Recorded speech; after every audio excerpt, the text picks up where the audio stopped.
సుందరాయ శుభాంగాయ మంగళాయ మహోజసే సింహశైల నివాసాయ శ్రీ నృసింహాయ మంగళం.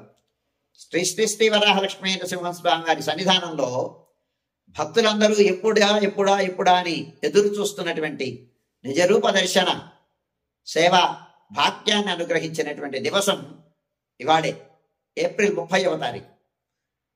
ఈ రోజున తెల్లవారుజామున అంటే రాత్రి 1 గంటకు వైశాఖ శుద్ధ తదియ బుధవారం రోహిణి నక్షత్రం రాత్రి 1 గంటకు సుప్రభాతం.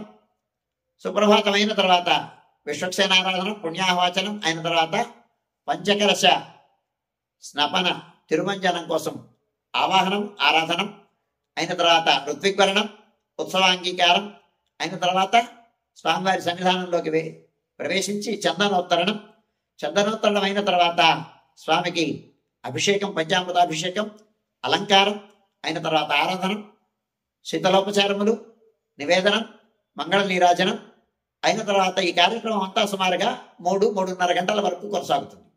ఇదైన తర్వాత ప్రప్రథమంగా మహారాజా వారి దర్శనం అయిన తర్వాత విశిష్ట అతిథుల దర్శనం.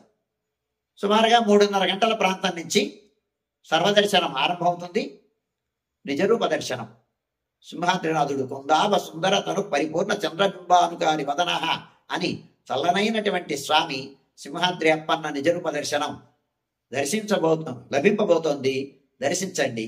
ఆ రోజు తెల్లవారుజామున సుమారు 3:30 గంటల నుంచి రాత్రి 7 గంటల వరకు సర్వదర్శనం కొనసాగుతుంది. సాయంకాలం సమయంలో ఆ భోగమంటపంలో ఆసాదనం చేయబడినటువంటి అష్టోత్తర శతకలశ స్నపన తిరుమంజనం కోసమని అష్టోత్తర శతకలశ మంటప ఆవాహనము ఆరాధనము జరుగుతుంది. విశ్వసేన ఆరాధనం పుణ్యాహవచనం అయిన తర్వాత ఆవాహనం ఆరాధనం అయిన తర్వాత సుమారు రాత్రి 8 గంటల ప్రాంతంలో స్వామికి అష్టోత్తర శత కలశాభిషేకం ఆరంభమవుతుంది.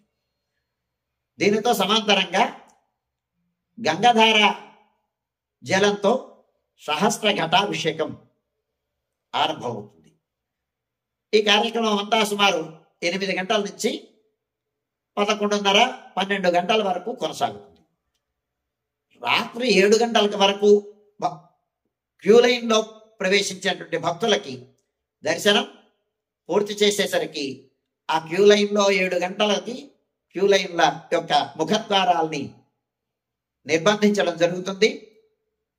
అవి తాళాలు వేసిన తర్వాత ఆ సమయానికి ఆ క్యూ లైన్లో ప్రవేశించినటువంటి భక్తుల యొక్క దర్శనములంతా అందరి దర్శనములు పూర్తి చేసుకున్న తర్వాత గంగాధార నుంచి ఆ ముందు ఏర్పరిచినటువంటి ఆ క్యూ లైన్ల యొక్క నిర్మాణాలన్నింటినీ బయటకు తొలగించి అప్పుడు గంగాధార నుంచి పూర్ణకుంభం వేంచేపు చేసుకురావడం జరుగుతుంది. పూర్ణకుంభం వేంచేసిన తర్వాత ఆస్థాన మండపంలో ఉపచార సమర్పణం మంగళ నీరాజనం సమర్పించి బేడా ప్రదక్షిణ పూర్వకంగా పూర్ణకుంభాన్ని వేంచేపు చేసుకొని ప్రధానాలయంలోకి వేంచేపు చేసి స్వామివారికి పూర్ణకుంభ జల సమర్పణ జరుగుతుంది. అయిన తర్వాత అప్పుడు స్వామికి విశేషమైనటువంటి ఆరాధన శీతలోపచార సమర్పణం జరిగిన తర్వాత అప్పుడు సుమారుగా ఈ కార్యక్రమం అంతా 2 గంటలు అవుతుంది. ఏ సమయానికైతే చందనోత్తరణం జరిగిందో ఆ సమయానికి మళ్ళీ చందన సమర్పణం జరుగుతుంది. ఆ చందన సమర్పణం అయిన తర్వాత అప్పుడు మంగళవారం బుధవారం జరగాల్సినటువంటి 30వ తారీఖు జరగాల్సినటువంటి ప్రాతరారాధన నివేదనం బాలభోగ నివేదనం పారాయణలు దానితో పాటు ధూపమైన తర్వాత భగవద్ రామానుజుల వారి తిరునక్షత్రం 30వ తారీఖు జరగాల్సినటువంటి తిరునక్షత్రం సేవాకాలం అయిన తర్వాత నివేదనం మంగళాశాసనం రాజభోగ నివేదనం చాతుమర గోష్ఠి ఇవన్నీ జరుగుతాయి. ఇవన్నీ ఇవ్వడానికి సుమారుగా తెల్లవారుజామున 5 గంటల ప్రాంతం అవుతుంది. 5 గంటలకు పవళింపు ఏకాంత సేవ కవాటమందంతో స్వామివారి యొక్క చందనోత్సవం కార్యక్రమం సుసంపన్నమవుతుంది.